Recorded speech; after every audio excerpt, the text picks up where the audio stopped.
Salam. Bugünkü araşdırmamızda biz sadəcə tozlu tarix kitablarını vərəqləməyəcəyik. Yox. Biz bütövlükdə dünyanı bürüyən o məşhur böyük tufan mifi ilə maraqlanacağıq. Özü də bilirsiniz necə? Bu qlobal əfsanənin bizim coğrafiyamızda, yəni qədim Naxçıvan torpağında necə real, gözlə görülən və toxunula bilən bir tarixə çevrildiyinə baxacağıq. Yəni, bugün həm əsirlik daşların, həm də dilimizdəki sözlərin sirrini birlikdə açacağıq. Başlayaq? Yaxşı, gəlin dərhal mətləbə keçək. Heç düşünmüsünüzmü, suları dağları aşan o dəhşətli bəşəri tufanla bizim bugün qürurla daşıdığımız Azərbaycan adı arasında hansısa bir bağ ola bilər? İlk baxışda heç bir əlaqə yox kimi görünür, düzdür? Amma əslində bu sualın cavabı təkcə arxeoloji qazıntılarda deyil, elə hər gün addımladığımız bu torpağın düz ürəyində gizlənib. Bir anlıq özünüzü o qədim insanların yerinə qoyun, təsəvvür eləyin, günlərlə, bəlkə də aylarla səmada zərrə qədər də günəş görünmür. Hər tərəf qapqara, vahiməli buludlar, bir də o qulaq batıran, hər şeyi məhv edən suların qorxunc kükrəyişi. Dəhşətdir, eləmi? İnsanların psixologiyası tamamilə alt-üst olmuşdu. Mütləq terror, qorxu və zülmət və birdən o sonsuz qaranlığı yarıb keçən ilk günəş şüası parlayır. O şüa axı sadəcə işıq deyildi, o sözün əsl mənasında xilas idi, ümid idi və ən əsası yepyeni bir inancın, işığa tapınmanın doğuluşuydu. Su fəlakəti işıqsə xilaskarı təmsil edirdi. Bəs yaxşı, bu möhtəşəm xilas harada baş verdi? Tarixi mənbələr, o qədim yaddaşlar bizə çox maraqlı bir coğrafiyanı işarə edir. Söhbət Nuhun və o dövr insanlarının sığındığı o xüsusi məkandan Gəmi Qaya və Ağrı dağı arasındakı ərazidən gedir. Baxın, bu dağ zirvələri tufanın o dəhşətli sularına sinə gərdi və beləcə onlar sadəcə coğrafi məkan olmaqdan çıxıb, bəşəriyyət üçün əbədi yaşamaq, fəlakətdən sağ çıxmaq simvoluna çevrildilir. İndi bəlkə də düşünürsünüz ki, axı o vaxt təqvim yox idi, bəs insanlar bu qorxunc günləri necə hesabladılar? Çox sadə və eyni zamanda dahi bir üsulla. Xilas olanlar yaşadıkları fəlakətin xronologiyasını birbaşa ulduzlara baxaraq yazdılar. Məsələn, tufanın qopduğu o dəhşətli vaxtı göydəki su tökən, yəni dolça bürcü ilə əlaqələndirdilər. Buludlar dağılıb, sular yavaş-yavaş çəkiləndə və nəhayət torpaq görünəndə, yəni martın 18-dən 21-nə kimi olan o dirçəliş dövrünü, həyatın yenidən başlamasını qoç və buğa dövrü kimi qeyd etdilər. Yəni, ulduzlar sanki onların sağ qalma gündəliyinə çevrildi. Birinci hissə, xilas. Rəqsi yallının tarixi. Gəlin o ağır, kədərli atmosferdən biraz uzaqlaşaq. Görəsən, o insanlar öz xilaslarını necə qeyd edirdilər? Çünki bu sadəcə sağ qaldıq sevinci deyildi. Əsrlər boyu yaşayacaq bir qələbə dinamikası idi. Götürək elə hamımızın bildiyi yallı rəqsini. Yallı sadəcə bir xalq rəqsi, yeyib-içmək məclislərinin bəzəyi deyil, qətiyyən. Bu, günəşə deyilən ən qədim, ən canlı təşəkkür mesajıdır. İnsanların o yarımkürə formasında düzülüb, üzlərini günəşə tutması, barmaqlarını bir-birinə qırılmaz şəkildə kilidləməsi, bunlar hamısı fəlakət qarşısında insanın sarsılmaz birliyini göstərir. Bəs o başda gedənin yellədiyi qırmızı dəsmal? O sadəcə bir rəng deyil axı. O, fəlakət vaxtı o donmuş insanları isidən odun, istiliyin və qələbənin birbaşa rəmzidir. Ritmik hərəkətlərin özü belə, işığı olan sonsuz minnətdarlığın hərəkətə çevrilmiş formasıdır. Əlbəttə, yallı deyiriksə, o möhtəşəm zurna səsini unutmaq olmaz. Bəs niyə məhz zurna? Çünki, dostlar, bu alətin səsi səmaları dəlir. Onun tezliyi, o iti tembri nə qədər uzağa getsə də heç vaxt dəyişmir. Təsəvvür edin, o qaranlıq, zülmət, tufan gecələrində insanlar uzaqdan uzağa bir-birini səsləyir, işığa, xilasa çağırır. Bax, həmin o fəryad, o çağırış elə zurnanın bu məğrur səsində qorunub saxlanıb. Bu səs adamın iliyinə işləyir. Ən ümidsiz anlarda belə cəsarəti oyadır. İkinci hissə. Günəş abidələri. Daşlara həkk olunan işıq. İndi isə gəlin baxaq görək, bu qədim tapınma mədəniyyəti daşlarda, coğrafiyada özünü necə göstərir? Naxçıvanda Zəngəzur dağlarının lap yüksəkliyində Batabad yaylağında möhtəşəm bir təbii saat var. Təsəvvür edin, oval formalı, gözəl bir göl və onun düz ortasında üzən bir ada var. Amma bu ada elə-belə təsadüfi şəkildə suyun üzündə hərəkət etmir. O, günəşin ən sadiq yoldaşıdır. Sübh təzdən gölün cənubunda yerləşir, günəş səmada qərbə doğru yol aldıqca, bu ada da onunla sinxron olaraq şimala doğru hərəkət edir. Özü də hava buludlu olsa belə, günəş ümumiyyətlə görünməsə belə, bu hərəkət bir anda dayanmır. Bu, sanki təbiətin özünün işığa qurduğu mükəmməl, sadiq bir xronometrdir. İnanılmazdır. Təbiət belə edirsə, bəs insan necə? İnsan əli ilə yaradılan abidələr də bundan heç geri qalmır.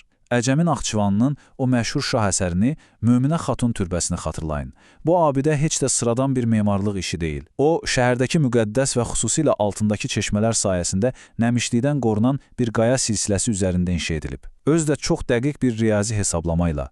Türbənin düz 10 tərəfi, 10 üzü var və günəş şərqdən qalxıb qərbə doğru yol getdikcə bu 10 kitabə növbə ilə ardıcıllıqla işıqlanır. Yəni, bu memarlıq incisi əslində günəşin günlük səyahətini saniyə-bə-saniyə daşlara yazan nəhəng bir günəş saatıdır. Üçüncü hissə. İşığın dili. Sözlərin gizli mənası. Bəlkə də ən heyrətamiz hissəyə gəlib çatdıq. Gəlin biraz detektivlik edək və bu işıq sirlərinin dilimizə, bizim adımıza necə keçdiyinə baxaq. Tufan bitir, sular çəkilir, amma fəlakətlər dayanmır. Ağrıda ətrafında ardıcıl zəlzələlər, vulkan püskürmələri baş verir. Təsəvvür eləyin, soyuqdan donan o insanlar üçün dağdan püskürən o qırmızı alov əsil xilas, əsil möcüzə idi.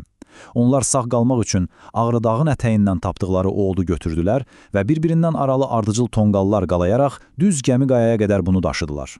Bir növ müqəddəs estafet. Bu odun sönməməsi həyati əhəmiyyət daşıyırdı. Buna görə də odu qorumaq üçün növbətçilər, yəni ilk kahinlər təyin olundu. Od onlar üçün bütöv bir həyat mənbəyidir. O gecələr yanan od zənciri düzənliklərdə sözün əsl mənasında parlayan bir ümid yoluna çevrilmişdi. Bax, elə bu dəhşətli, amma möhtəşəm proses zamanı dilimizdə yepyeni anlayışlar yaranmağa başladı. Bunlardan ən əsası zər sözüdür. İndi biz zər deyəndə bəzək əşyası və ya qızıl düşünürük, düzdür? Amma qədimdə zər, işığın ən fundamental zərrəsi, ilk qığılcım, yaradıcı hissəci deməkdir. O, cansız hər şeyə həyat verən, qaranlığı yaran, təbiəti isidən o müqəddəs işıq payı idi. İndi isə gəlin o məşhur sualımızın cavabına gələk. Zər anlayışının məntiqi davamı nədir? Bəli, azər. Yəni, ilk işıq, işığın mənbəyi, mütləq işıq. Tarixən kənardan gələnlər bu coğrafiyaya baxıb, tufandan sonra odun, o xilasedici gücünü fəth edən bu insanları işıq sahibləri, işıq daşıyıcıları adlandırırdılar. Zər. Biz bu adı hardasa oturub özümüz uydurmamışıq. Bizi o böyük xilasın, o müqəddəs zərin, o işığın fədailəri kimi məhz belə çağırmağa başladılar və biz bugün bu kimliyi daşıyırıq. Bəs yaşadığımız bu əzəmətli Qafqaz dağları, təəccüblənəcəksiniz, amma onun dadı eyni oddan, eyni kökdən qidalanır. Qədim insanlar dağlardakı o çaxmaq daşlarını bir-birinə vuranda işıq, qığılcım, yəni zər saçıldığını görürdülər. O daşlara qədimdə qav və ya qaf deyirdilər. Zaman keçdikcə qığılcım saçan o ilk odu verən bu dağlar bütövlükdə Qafqaz kimi formalaşdı. Coğrafiyamız başdan ayağa od və işıq fəlsəfəsi üzərində qurulub.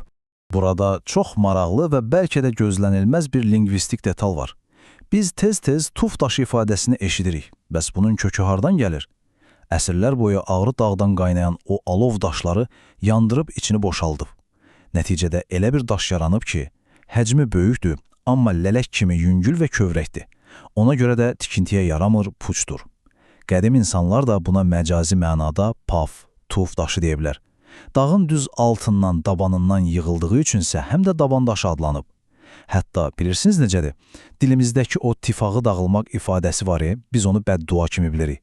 Amma əslində bu, sənin gördüyün iş tuf daşı kimi içi boşdur, dözməyəcək, dağılacaq mənasında çox qədim bir xəbərdarlıqdır. Sözlərin yaddaşı həqiqətən valeh edicidir. Gəlin regionun daha bir məşhur tarixi adına baxaq, Urartu və ya əsl səslənişi ilə Urardu. Tufandan əvvəl bu ərazinin adı sadəcə Ur idi. Tufan keçdi, fəlakət bitdi və bu torpağın insanları odun, ocağın, işığın əsl sahiblərinə, yəni ərlərə çevrildilər. Və onlar yıxıldıqları yerdən yenidən ayağa qalxdılar, məğrurcasına dirçəldilər, yəni durdular. Gəlin birləşdirək. Ur ərazisinin ərləri dur ayağa. Ur, ərdur. Bu, inanın mənə, sadəcə bir dövlət adı deyil. Bu, bütün fəlakətlərə rəğmən ayağa qalxan, işıq ətrafında birləşən bütöv bir xalqın qürur manifestidir. Beləliklə, istər o daşlara həkk olunmuş qədim qoç və buğa təsvirləri olsun, istər günəşin sadiq izləyicisi olan o üzən ada, istərsə də genimizə, dilimizə hopmuş zər və azər kəlmələri hamısı eyni nöqtəyə, eyni od ocağına işarə edir. Minillər öncə fəlakətə və o qorxunc qaranlığa qalib gələn bir xalqın ən böyük sirri sadəcə kiçik bir xığılcımda gizlənmişdi. Çünki qədim mənbələrimizin dediyi kimi, işıq varsa dönməz, olan o işıq sönməz. Düşünəndə adam heyrətlənir. bizim bugün gündəlik həyatda bəzən heç fərqinə varmadan istifadə etdiyimiz bu adların arxasında necə nəhəng bir tufan və necə möhtəşəm bir xilasın işığı dayanırmış. Bəs siz necə düşünürsünüz? Görəsən, hər gün istifadə etdiyimiz başqa hansı sadə sözlərin, adların altında belə minillik sirlər yatır? Özünüzə yaxşı baxın, növbəti təhlillərdə görüşənədək.